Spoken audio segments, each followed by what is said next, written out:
this evil king that did not know Joseph, and he came up and he wanted to kill all the Hebrew baby boys in that region, just like Herod, right? And then he had a miraculous birth. He was put down in that basket and sealed, and he was put in the Nile. And who was it that watched over him? It was Mariam, his sister Mariam.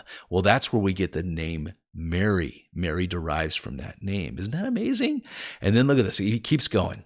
So then he was a prince, and he humbled himself. He went down from the palace to his own people, the Hebrew people, and he was with them. He humbled himself, went with them, and he tried to protect them, right? He killed the taskmaster that was beating on his fellow Hebrew man, and then he killed him, and then he hid his body. But then later he goes over to two Israelites who were fighting with each other, and one of them says to him, "Who made you prince and king over us?" Because he was trying to break up the fight, saying, "Hey, you're brothers."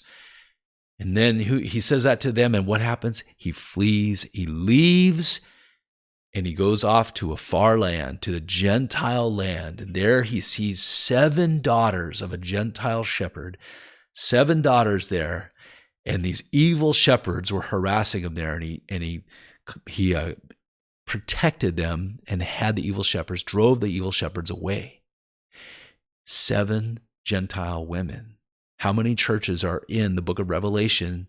7. The menorah was the picture of the church, right? The 7 golden lampstands are the 7 churches, and Jesus is watching over them.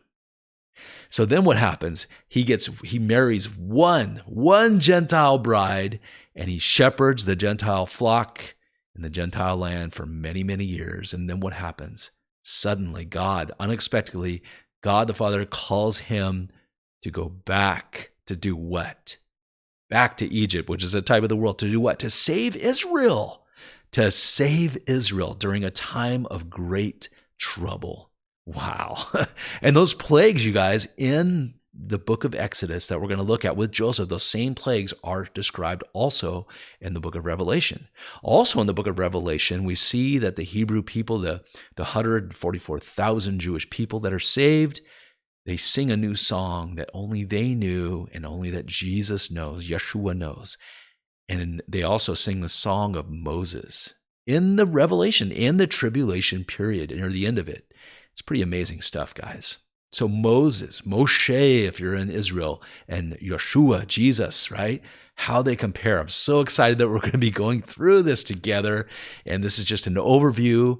But episode 1's coming up. You don't want to miss it. So, hey, so you don't miss anything, hit this button right here, the subscribe button, but also hit this playlist right here, How to Find Jesus in the Old Testament. You can go back and look at how Joseph, we just went through that, all the different, we got 17 parts to that, how Joseph was a picture of Jesus, and there's much, much more. So, hey, hit this playlist right here, my friend.